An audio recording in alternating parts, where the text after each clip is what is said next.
मथुरा और वृंदावन नगर निकाय चुनाव को लेकर जहां पार्टियों में तेज गर्मी नजर आ रही और वहीं सूबे के मुखिया योगी आदित्यनाथ के मथुरा दौरे के बाद भारतीय जनता पार्टी में शामिल हुए नेताओं को लेकर आरएलडी के वरिष्ठ नेता कुंवर नरेंद्र सिंह से खास बातचीत। सर, क्या कहेंगे? इस समय चुनावी माहौल को लेकर देखने को मिल रहा है। कल योगी जी ने सभा की तो उसमें कहीं ना कहीं आरएलडी के भी योगेश द्विवेदी और जो बसपा में थे एसके शर्मा जी और जगदीश नौवार जी, ये सभी अब बीजेपी में शामिल हो गए। तो कहीं ना कहीं चुनाव पे किस प्रकार का उठ रहा है, क्या मानना है? देखिए, ये कोई ऐसे प्रभावशाली व्यक्तित्व के नेता नहीं थे जिनसे कि जाने से कोई बिरादरी या समाज या कोई बहुत ज़्यादा असर पड़ेगा। ये सब लोग डरे हुए हैं पुलिस से, और पुलिस से डर के आदमी बीजेपी में ही भाग रहा है। यही नहीं, राष्ट्रीय स्तर पे, प्रांतीय स्तर पे, क्योंकि इतना ज़्यादा शिकंजा कसा जा रहा है व्यक्तिगत लोगों के ऊपर। इनकी जांचें हो रही हैं, इनकी इंक्वायरियाँ हो रही हैं, इनने पैसा अर्जित कहाँ से किया, कुछ भूमाफिया भी हैं, कुछ पैसे भी हैं। तो ये लोग डरे हुए हैं कि कहीं हमारी जांच ना हो जाए, कहीं हमारे खिलाफ़ कोई कार्रवाई ना हो जाए, कहीं हमारा चलती गाड़ी में रोड़ा अटक जाए। तो इसलिए ये सब लोग बीजेपी की तरफ गए हैं। तो मैं नहीं समझता कि इनके जाने से कोई बहुत ज़्यादा भौतिक परिवर्तन आएगा या कोई प्रभाव पड़ेगा चुनाव पे। लेकिन ये अपने स्वार्थ में गए, किसी के लिए नहीं गए, न इन्हें वहाँ कुछ मिलने वाला है। अब एसके शर्मा, आप जानते हैं, चुनाव लड़ना चाहते थे बीजेपी से, मार्च से। अब उन्हें टिकट नहीं मिली, बीएसपी में कूद गए, बीएसपी में लगभग जमानत सी जब्त हो गई। तो ऐसा कुछ प्रभावशाली व्यक्तित्व बना नहीं उनका, जैसे कि हम भी सोच रहे थे बड़ा अच्छा चुनाव लड़ेंगे, लेकिन वो लड़ नहीं पाए। तो इनके लोगों के जाने से कोई बहुत ज़्यादा फर्क नहीं पड़ेगा। और ये देखिए, मैं आपको एक बात बताऊं, योगी जी ने थोड़ा स्तर से गिर के बात की। इन छोटे चुनाव में इतने बड़े राष्ट्रीय नेताओं को आने का शोभा नहीं देता। कांग्रेस के टाइम में मैं नहीं समझता कि नगर निगम के चुनाव में, नगर पालिका के चुनाव में प्रदेश और राष्ट्रीय स्तर के नेता आते रहे हों। और अब ये चूँकि डरे हुए हैं, इनको लग रहा है कि लोकल इश्यूज़ हैं, और लोकल इश्यूज़ में कुछ काम हुआ नहीं है नगर पंचायतों में या नगर पालिका में। अब मथुरा को ही देख लीजिए, पहली बार निगम बना था, बड़ी उम्मीद थी। इनने कहा साहब इनसे टोक्यो बना देंगे, लंदन बना देंगे, पेरिस बना देंगे, रोम बना देंगे, इटली बना देंगे, जाने क्या क्या बना देंगे। अब आप भी यही हैं, सब लोग नागरिक हैं हम लोग। तो क्या हुआ भौतिक परिवर्तन? सफाई वो तो एक नर्म की योजना पहले भी चल रही थी, जो डोर टू डोर कलेक्शन कर रही थी। अब भी आपने कलेक्शन करा दिया, लेकिन चार्जेस कितने बढ़ा दिए। अब आपने गांव ले लिए हैं, ग्रामीण अंचल इसमें नगर निगम में लिया है, करीब 50 गांव गए होंगे, 50-55। उनमें टैक्स कितने लग गए और सुविधाएं क्या मिली हैं? हाँ, लाइटें तो कहीं कहीं दिखाई देती हैं मुझे। अब वो अपने अपने प्रभावशाली प्रभाव से पार्षद लोगों ने लगवा दी हो तो बात दूसरी। अदरवाइज ऐसा परिवर्तन नहीं हुआ कि गांव शहर लगने लगा। आज भी वहीं गंदगी, वहीं कूड़ा, वहीं मलिन बस्ती, वहीं कोई एक प्रभावशाली व्यक्ति अगर है किसी नेता से, भाजपा के से जुड़ा हुआ है, तो उसने काम करा लिया। मैंने बहुत से फ़ोनों पे कह के लोगों से काम करवा दिए। तो वो एक व्यक्तिगत आधार पे काम हुए होंगे। इनका जो प्लान था, एक प्रोजेक्ट था इनका, उस प्रोजेक्ट और प्लान में कोई काम नहीं हुआ। सबसे बड़ी बात यह है कि इनकी जो प्लानिंग है वो मैं नहीं समझता कि ठीक है। एक बार सड़क बना देते हैं, फिर सड़क को काट देते हैं, उसमें फिर पानी की सीवेज की लाइन पड़ती है, उसके बाद फिर वो गंगा जल की लाइन पड़ती है, उसके बाद फिर वो ड्रेनेज की लाइन पड़ती है। तो मेरा मतलब ये है कि आपने एक बार बनाया, एक बार प्लानिंग करो, पहले नीचे स्तर से करो ना प्लानिंग। अंग्रेजों ने 100 साल पहले बनाए होंगे कोई काम। अभी मैं देख रहा था अड़ीन पर जो बुलडोजर से टूट नहीं रहा था बुलडोजर से, इतना मजबूत था, 100 साल पुराना, 100 साल से। तो कहीं ना कहीं आप कह रहे हैं कि प्लानिंग नहीं है विकास कार्य को लेकर। प्लानिंग इसलिए नहीं है कि इनमें कोऑर्डिनेशन नहीं रहा। मेयर के 5 साल अब कमीशन के आधार पर लड़ते लड़ते टकराव होता था उनका आयुक्त से, या कोई और कारण था, मैं नहीं जानता। लेकिन इनका मातड़ रहे, उनसे झगड़ा रहा, उनसे पहले सब रहे। कोऑर्डिनेशन से अगर बात करें तो अगर इस समय मेयर प्रत्याशियों की बात करें तो कहीं ना कहीं कांग्रेस नहीं, आपसे ये कितना विवाद है जो कहीं ना कहीं कैंडिडेट को माइनस पूछ ली जी। अगर आज कांग्रेस का एक उम्मीदवार होता जी, यामिनी रमण होते या बिट्टू होते, ये तो एक्सपोर्ट इंपोर्ट किए हुए हैं रावत जी का तो कोई कांग्रेस से मतलब नहीं था। जी। ये तो बीएसपी से निकाले हुए निष्कासित प्रत्याशी थे, जी। चूंकि पिछली बार नहीं, 2 बार चुनाव हार भी चुके हैं गोवर्धन से। तो मेरा मतलब ये है कि उन्होंने वहाँ आकर कोई बहुत ज़्यादा भौतिक परिवर्तन नहीं किया, और ये चंद 2 लोगों की महत्वाकांक्षा है। हो सकता है व्यक्तिगत रूप से बिट्टू से नाराज़ थे या यामिनी रमण से नाराज़ थे, तो इसलिए उनको टिकट नहीं दिलाई। उन्होंने कांग्रेस का इंटरेस्ट नहीं देखा। अगर इन दोनों में से एक व्यक्ति लड़ता तो मैं गारंटी ले सकता हूँ, मैं कांग्रेस का नहीं हूँ, मैं रहा हूँ कांग्रेस में, लेकिन मेरी सहानुभूति ये थी कि बीजेपी के खिलाफ एक व्यक्ति मिलकर लड़े, और इसके लिए मैंने अपने नेता जयंत चौधरी को तैयार भी कर लिया था। जी मेरी उनसे बात काफ़ी दिनों पहले हुई थी। जी। तो अभी हाँ, आपसे इंटरव्यू भी किया था, आपने बताया था मैंने कि भी- शायद गठबंधन भी हो सकता गठबंधन, है। तो मैंने जी। कहा आप यहाँ पे मत लड़ाइए, कांग्रेस को सपोर्ट कर दीजिए, कांग्रेस का उम्मीदवार जीत जाएगा। अब बिट्टू या अकेले अगर होते तो आज भी अच्छी पोजीशन में है। मैं ये नहीं कह सकता कि वो विजयश्री उनको नहीं मिलेगी, हो सकता है, क्योंकि अंडर करंट जो है फीलिंग बिट्टू के लिए है। तो आप मानते हैं कि इस समय जो फाइट है, जो बीजेपी प्लस हाँ, बिट्टू, बिट्टू से है। कहीं रावत आज जो बिट्टू है 1 लाख वोटों पे बैठे हुआ है। जी अब वो बढ़ सकती हैं, घटेंगे नहीं। जी जी। वो वोट 1.5 लाख भी हो सकते हैं, 1,60,000 भी होते हैं। देखिए 3 हमारा लेकिन सर अनुमान कहीं ना कहीं इससे अगर कहें कि पार्टी की जो है, क्योंकि जो कह रहे हैं वो पार्टी से निष्कासित कर दिए गए, वो केवल एक अब सिंबल देखिए, है। पार्टी से निष्कासित और कर दिया गया हो या कुछ किया हो, हाथ का पंजा उसके पास है। नहीं, हाथ का पंजा उनके पास है, प्लस दूसरा सर अगर बात करें जो रावत है वो कोई जीप को उनके देने को पास तैयार नहीं है वोट। कांग्रेस- मैं भी देहातों में गया हूँ, मैं भी वार्डों में जा रहा हूँ। कल भी 64 नंबर वार्ड में, 42 नंबर वार्ड में मैं प्रचार करके आया। शहर के कांग्रेस के वहाँ पर कार्यकर्ता तो सर- ज्यादातर लोग बिट्टू की कह रहे हैं और हाथ के पंजे कह रहे हैं। बोले हमें नहीं मालूम किसने किसको निष्कासित कर दिया।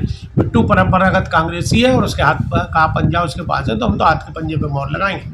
उन्हें बिट्टू से भी कोई मतलब नहीं है। देखिए यहाँ पर कांग्रेस का लगभग 40 से 50 हजार वोट बैंक है, जी जो हर बार माथुर को भी मिलता रहा है, जी और भी कोई जो लड़ा है उसको मिला है, हमेशा मिला है। मुझको पिछले लोकसभा चुनाव में कांग्रेस का वोट ट्रांसफर हुआ, मुझको 68,000 वोट मिला मथुरा में। लोकदल का थोड़ी है यहाँ वोट। लेकिन सर कहीं ना कहीं इससे डाइवर्ट तो हुआ ना वोटर को कंफ्यूजन हमें सर। तो हुआ देखिए है, सर मैं खुद कह रहा हूँ बिल्कुल। ये काम गलत हुआ और इसको हाईकमान को संज्ञान लेना चाहिए था, सर्वे कराना चाहिए था, कौन मजबूत है कौन कमजोर है। सर्वे होता है बाकायदा, उसके बाद अब मैं तो अपने चमचे चुल्लोड़ों को टिकट दिलवाता ही हूँ, है? जी, बिल्कुल। अगर मैं प्रभावशाली नेता हूँ तो मैं अपने आदमियों को टिकट दिलवाऊंगा, बिल्कुल है? उसमें ये तो देखना है कि मेरा आदमी जो लड़ रहा है वो इस लायक है कि नहीं है, बिल्कुल। जीतेगा कि नहीं जीतेगा। पार्टी हित में भी तो सोचेंगे। जी हमने यहाँ 19 कैंडिडेट लड़ाए। हमारी पॉलिसी ये तय हुई थी, मैं 1 सेकंड में बता दूं, जी। कि कांग्रेस सपा और लोकदल मिल के लड़े। तो हमने ये कहा था कि 15 सीटें हमारी, 15 समाजवादी और 40 सीटें कांग्रेस की, ऐसे 70 सीटों को डिवाइड किया था। लेकिन वो रायता फैल गया, आपस जी। में इनमें गतिरोध हो गया, समाजवादी वालों ने अलग खड़ा कर देंगे। अब तुलसी राम शर्मा को फ्रंट पेज पे न्यूज छपी है कि वो हमारे उम्मीदवार नहीं है, नहीं लड़ेंगे, उनको वापस ले रहे हैं। देखो फिर भी लड़ रहे हैं। तो ये तो कहीं ना कहीं सर ये अगर देखा जाए तो ऐसा लग रहा है कि बीजेपी के लिए सभी, क्योंकि इससे कहीं ना कहीं पार्टियों के अदरवाइज सभी के खड़े होने से बीजेपी का मेयर्स क्लियर। बिल्कुल बीजेपी को इसका लाभ मिल सकता है, लेकिन बीजेपी का उम्मीदवार अच्छा नहीं है, उसके प्रति लोगों की सद्भावना नहीं है, वो बीजेपी का एक्सेप्टेबल कैंडिडेट नहीं है। डीपी गोयल होते, वीरेंद्र अग्रवाल होते, या मुकेश खंडेलवाल होते, या कोई और संभ्रांत होता है, इनकी तो वीडियो वायरल हो रहा है, अपनी बिरादरी के लोगों को इतनी भद्दी गाली दे रहे हैं जो हमारी जुबान से निकल भी नहीं सकती है। अब वो चाहे छत की बात है या टिन शेड की बात है। अरे भैया तुम, आजकल का ज़माना है, हर चीज़ रिकॉर्ड होती है, हमें बड़ा सोच समझ के बोलना चाहिए। और आप एक जिम्मेदार व्यक्ति हैं, बुजुर्ग हैं, तो आपको इस तरह की गाली माँ बहन की देने का क्या औचित्य है? तो उनके प्रति लोगों में कोई बहुत ज़्यादा उत्साह उमंग नहीं है। और बीजेपी का मैंने ये देखा है, जब उनकी लाइकिंग का कैंडिडेट नहीं होता है तो उनका परसेंटेज ऑफ पोल पुअर होता है। उनकी महिलाएं, माताएं, बहनें वोट डालने कम निकलती है, नगण्य निकलती है। और यही अब होगा, आप देख लेना, वैश्यों में बहुत कम मतदान होगा। तो कहीं ना कहीं इसका लाभ हो सकता है, बिट्टू भाई भी उठा सकते मिलेगा, हैं। मिलेगा, 100% मिलेगा। और ग्रामीण अंचल जो जुड़ा हुआ है हमारा क्षेत्र, मैं तो यहाँ का 16 वर्ष प्रमुख रहा हूँ, जी। तो ये जो देहात का एरिया है, ये हमारे मथुरा ब्लॉक का एरिया है सब। जी बिल्कुल यहाँ पर ज़्यादातर जाट है या ब्राह्मण है या जी। ठाकुर है जी या शेड्यूल कास्ट और बैकवर्ड है। जी जी तो यहाँ कोई वैश्य कम्युनिटी का वोट नहीं है जिसका नहीं। लाभ बीजेपी को मिलेगा। अब मान तो बीजेपी ने रखा है कि ठाकुर, ब्राह्मण और बनिया ये तो हमारे बधुए बिल्कुल। मजदूर हैं, बैकवर्ड पे जोर दे रहे हैं वो, बैकवर्ड पिछड़ा। तो अब इस समीकरणों में ये अंदाज लगा रहे हैं कि भाई हमारा तो इतना वोट है ही, 3 लाख वोट हमारा है ही, हमको तो 3 लाख वोट मिलेगा, जबकि ऐसा नहीं है। 3-3.5 लाख वोट तो पड़ेगा। मतदान इससे ज़्यादा नहीं होगा। 7,21,000 वोट है करीब, जी तो मैं सोचता हूँ 50% वोट ज़्यादा नहीं पड़ेगा, आप ये मान के चलिए। तो करीब 40-50 हज़ार में नहीं मैं सोचता हूँ, लेकिन हाँ इतने मान के चलो कि ये सब मिसलेनियस में से लड़ जाएंगे। अच्छा सर, लोकदल ने आपने जो अपने कैंडिडेट उतारे हैं बहुत ही कम क्यों उतारे हैं पूरे सभी? नहीं मैं बता तो रहा हूँ, हमने एक्सरसाइज ही 15 पे करी थी, हमने तो 19 लड़ा दिए। हमें तो 15 ही लड़ाने थे एज ए पॉलिसी। पिछली बार हमने 40 जी। लड़ाए थे। जी जी लेकिन अब शहर में हमारा देखिए बहुत ज़्यादा वो नहीं है नेटवर्क, लेकिन फिर भी हमारे जो भी अच्छे कार्यकर्ता हैं, अच्छे जो प्रभावशाली लोग हैं, और हम 8-10 सीटें जीतने की गारंटी तो नहीं लेता, हम प्रयास में हैं और आज उस उम्मीद पे हैं कि हम जीतेंगे। तो इसलिए जहाँ पे तालमेल होगा वहाँ तो बिल्कुल थोड़ा बहुत लोग कहीं ना कहीं बिल्कुल नुकसान भी होगा, कहीं कहीं फायदा भी जी। होगा। तो इसलिए हमारा प्रयास यही है कि हम लोग काफ़ी अच्छी संख्या में यहाँ पे जीत के आएँ और विपक्ष का एक बहुमत में नगर निगम बने। और नगर निगम का तो बड़ा अच्छा स्वरूप होना चाहिए जी था, बिल्कुल। और वो नहीं हो पाया। और वो आप देखिए नालों की सफाई टाइम पे नहीं होती थी बरसात के पहले, और वो उफनते थे नाले, जाम लगता था, सड़कें बंद पड़ी रहती थी, टूट जाती थी सड़कें। अब डैम्पियर को ही देख लीजिए आप, एक पॉश लोकेलिटी है, यहाँ पर कई बार सड़कें बनी, कई बार टूटी, कभी नाल सीवेज लाइन पड़ी, कभी गंगा जल की एक बूंद गंगा जल नहीं आया कि गंगा जल आ रहा है, गंगा जल आ रहा है। घरों में लोगों ने 40-50 हज़ार के आरओ और प्लांट लगा रखे हैं सब लोगों ने घरों में। तो ऐसी स्थितियाँ नहीं कि इनकी कथनी करनी में बड़ा।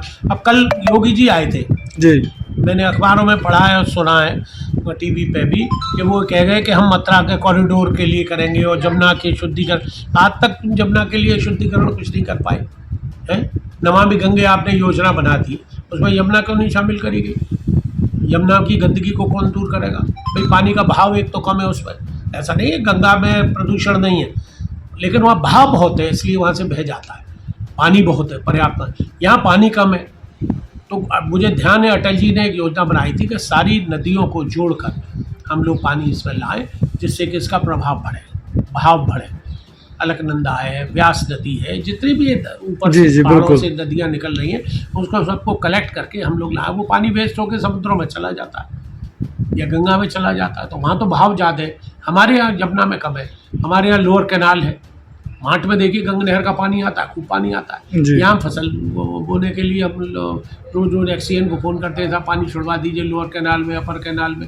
पानी नहीं छूटता है। हमारे 4 मुख्य रजवा है, सहार, नंदगांव और मथुरा स्कीम है ना, जी। कोसी रजवा ये है। तो इनमें पानी के लिए हमेशा किल्लत रहती है। तो वो इसी वजह से कि जमुना का पानी हम लेते हैं, हथनी कुंड से पानी आता है, पर्वों पर तो छोड़ देते हैं, जैसे यमुनोत्रिया पे छोड़ दिया, जी। हल्ला गुल्ला बचा, तो यमुना छठ पे छोड़ दिया, और पर्व आए कोई उसमें जन्माष्टमी पे छोड़ दिया, श्रद्धालु आते। तो ऐसे उससे प्यास थोड़ी बुझेगी। बिल्कुल कंटिन्यू एक पे चलना चाहिए जैसे। प्रोसेस बनना चाहिए। अब वो बनारस में भी अब मोदी जी की कॉन्स्टिट्यूंसी है, इसलिए वहाँ पे लगा के इन्होंने बहुत लंबे चौड़े काम कर दिए।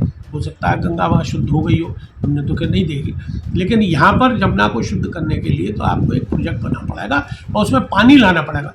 एक नहर, इंदिरा गांधी नहर निकली थी हरिद्वार से, जो उसमें होती हुई तो इसमें जमुना में मिलनी थी, सिख साई पे या तिलकुट, जी वो प्रोजेक्ट आज भी काफ़ी मीलों बन गई है, मैंने देखी है। वो जी, जी। हरिद्वार से निकली है हर की पौड़ी के ऊपर से, लेकिन नीचे नहीं निकल पाई है वो। अब उसको ही कंटिन्यू करना चाहिए। एक तो सरकारों में ये बड़ी है कि अगर यूपीए सरकार की कोई योजना है तो बीजेपी की सरकार उसको मानने को बिल्कुल। तैयार नहीं। अगर बीजेपी की सरकार की कोई योजना है, मैं इस मामले में अटल जी की तारीफ करूँगा। सैम पैत्रोदा राजीव गांधी की खोज थी, जी जी वो लाए थे उसको विदेश से, इसके मोबाइल टेक्नोलॉजी के जी, लिए, जी। कंप्यूटर टेक्नोलॉजी और मोबाइल आईटी सेल के लिए। जी लेकिन राजीव गांधी का स्वर्गवास हो गया, उसके बाद कांग्रेस की सरकार बनी, नरसिम्हा राव वो कंटिन्यू किया। लेकिन अटल जी जब प्रधानमंत्री बने तो उन्होंने सैम पैत्रोदा को हटाया नहीं, इसलिए नहीं उसको बढ़ावा हटाया दिया था। हाँ कि वो योग्य था व्यक्ति, जी बिल्कुल। उसे मालूम थी टेक्निक क्या है, तो उन्होंने जानबूझ के उसको रखा और उससे काम लिया। लेकिन यहाँ क्या है कि अगर कोई पॉलिसी अच्छी सरकार पिछली ने बनाई थी तो आपको उसको अडॉप्ट करना चाहिए। 22 किलोमीटर नाले दोनों तरफ बनने थे, जी हरीश रावत जी के टाइम में ये तय हो गया जब रमेश बाबा ने यात्रा चलाई जी, थी। मैं जी। भी उसमें फरीदाबाद जी, तक जी। गया। उस वक्त उमा भारती जल संसाधन मंत्री थी। मैंने अपनी स्पीच में ये बात कह दी तो उन्हें बड़ी नागवार गुजरी कि मैं यूपीए की प्रशंसा कर रहा हूँ। हालांकि वो हटा दी गई, वो जी। बेकार थी, वो जी, काम जी। कुछ किया नहीं उन्होंने। मैंने उस वक्त ये कहा था कि आप वो जो 22 किलोमीटर नाले बन रहे हैं उसको, ये जो गंदे नाले जो उसमें गिरेंगे और गंदा पानी जो उसमें आएगा, केमिकल युक्त पानी जो उसमें आएगा, वो वहीं पे ड्रेन आउट हो जाएगा।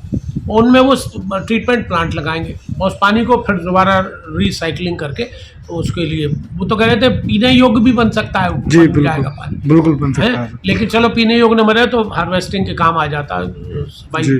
धुलाई के काम आ जाता, पौधों के लिए काम आ जाता, वो पानी यूज में आ जाता। जी वो नहीं किया साहब, चूंकि वो यूपीए सरकार का प्रोजेक्ट था। अरे भाई अगर अच्छा प्रोजेक्ट था तो आपने क्यों नहीं अडॉप्ट किया? उससे यहाँ की समस्याएं दूर होती। मथुरा में ही गंदे नाले थोड़ी पड़ रहे हैं, और भी तो जिले हैं, हरियाणा की पूरी बिल्कुल। बेल्ट पड़ी हुई है जमुना के किनारे, वहाँ के गंदा नाले पानी नहीं आ रहा है, ऐसा नहीं है। तो आपको उसके लिए कुछ सुधार तो करना चाहिए। आपको जब तक उसमें आप कोई प्लान नहीं करोगे, अब सिर्फ भाषण देने से, लुभावना वादे करने से तो काम नहीं चलेगा। कि भाई हेमा जी यहाँ पे कई बार आई, कह गई मैं, और उनने तो कह दिया मैं क्या कर सकती हूँ, मैं तो इसमें असहाय हूँ। पिछली बार आई थी जमुना जी में जब जी, जी। उनका विरोध हुआ तो उन्होंने कहा मैं तो असहाय हूँ, मैं कुछ नहीं कर सकती, जबकि एक तो बहुत सांसद प्रयास हैं। कर लिया। तो ये असहाय वाली बातें, गवर्नमेंट के हाथ बहुत लंबे होते हैं। इसके लिए प्रॉपर प्रोजेक्ट बनाएं, यहाँ के नहीं बाहर के, विदेश के लोगों को बुलाएं, टेक्निक जो जानते हैं, और भी जगह नदियाँ। अब आपको मैं बताऊँ, स्कैंडिनेवियन कंट्री है, डेनमार्क, स्वीडन, नॉर्वे, यहाँ पर नदियाँ नहीं है, कोई न कोई पानी आ रहा है, जी। सिर्फ बरसात के पानी को वो स्टोर करते हैं और साल भर उससे अपना पीने का पानी और ड्रेनेज का पानी और सब उसको स्टोर करके तब चलाते हैं देश की व्यवस्था। भले ही छोटे छोटे देश हैं लेकिन उनके पास व्यवस्था वही है। आज वो आपका बरसात का पानी सब वेस्ट हो जाता है। बिल्कुल हमारे यहाँ डैम्पियर में 2 इन्होंने बना दिए प्लांट पानी के हार्वेस्टिंग के, जी। जैसा अभी पानी इसमें जा, अरे कच्चे में पानी उसमें कहाँ जाएगा भाई? किसी पक्की जगह बनाते हैं जो बरसात का पानी उसमें जाता, बिल्कुल। कच्चे में तो वैसे ही सूख जाएगा पार्क में। तो उस बनाने का क्या, 30 लाख रुपए का प्रोजेक्ट है वो, सिवाय पैसा वेस्ट। एक टंकी बनी खड़ी है डैम्पियर में, उसको तो ठीक कराया नहीं और एक नई बनानी शुरू कर दी है। मतलब पैसे का दुरुपयोग, ये भी धन जो है जनता आम का ही जनता पैसा का ही है। है, बिल्कुल। आप टैक्सेस इसका के द्वारा दुरुपयोग आप टैक्सेस करो। टैक्स दुनिया भर का लगा रहे हो आप, वसूली दुनिया भर की कर रहे हो, सुविधा कुछ दे नहीं रहे हो, तो ऐसे कैसे काम चलेगा भाई? जनता नाराज इसीलिए तो है, इसलिए वो चाहती थी बदलाव करना, मथुरा के लिए, मेयर के उसके लिए बदलाव करना इसीलिए चाहती थी। और पहले मेयर का और आयुक्त का तारतम्य नहीं बना। अब बिल्कुल। किस बात पे झगड़ा था उनका? कमीशन पे झगड़ा था कि विकास पे झगड़ा था कि काम पे झगड़ा था? उनकी तालमेल ही नहीं बैठा, तो हर बार उसका ट्रांसफर करा देते थे आयुक्त का, तो काम रुकता, सफर करता था ना। 5 साल में सर 5 साल में कोई काम ही नहीं हुआ बिल्कुल। ढंग का। कोई आप प्रोजेक्ट बता दीजिए जो एक पूरा हुआ हो 5 साल। इनके लड़ते लड़ते ही बीत गया मामला। सफाई भी ऐसी होती थी। अच्छा, एक जाति समूह विशेष के व्यक्ति थे वो मेयर, तो नीचे वाले सैया भयो कोतवाल तो फिर डर का है को काम ही करने में, उनको कहने में भी डर लगता था कि भैया मेयर के प्रतिनिधि हैं ये। तो इसलिए यहाँ का विकास हुआ नहीं जो होना चाहिए था। मेयर एक बहुत बड़ा पद है, गर्माबाई पद है, इसकी बड़ी गरिमा है, इसके बड़े, देखिए 2 बातें होती मैं हमेशा कहता हूँ, एक तो पद से आदमी सुशोभित होता है और एक पद को सुशोभित करता है। बिल्कुल तो हमें मेयर ऐसा चाहिए जो पद को सुशोभित करे, जिससे कि लोगों में ये संदेश जाए कि हाँ भाई ये आदमी काम में, बिट्टू एक काम कर चुका है, पहले 5 साल रह चुका है, और हालांकि बीच में वहाँ में भी प्रदीप माथुर से उनका गतिरोध रहा था, लेकिन वो बात अलग है। लेकिन उसने नगर पालिका अच्छी चलाई, कोई शिकायत नहीं उनकी, लोग काम भी करते थे, सफाई भी होती थी, जितने संसाधन थे उसके अनुरूप काम होता था। लेकिन आज वो व्यवस्था इतने करोड़ों अरबों रुपए के प्रोजेक्ट के बाद भी आज वही बदहाली पे आंसू मथुरा बहा रहा है, तो ये बड़ा दुर्भाग्य है। तो हम जनता से आपके चैनल के माध्यम से अपील करेंगे कि ऊपर हाथ के पंजे पर, और हमारे यहाँ वार्ड में अलग अलग विभिन्न कुछ निर्दलीय भी लड़ रहे हैं, और ये चुनाव पार्टी लेवल का है भी नहीं, ये व्यक्तिगत चुनाव है। व्यक्तिगत गुण दोष के आधार पर अगर किसी लड़के ने अच्छा काम किया है, किसी प्रतिनिधि ने, पार्षद ने अच्छा काम किया तो उसको वोट मिलेगा, और जिसने नहीं किया उसको जनता नकार देगी। तो इसलिए हमारी ये अपील है कि सुयोग्य पार्षद और सुयोग्य मेयर को चुनें, जिससे कि मथुरा का विकास हो।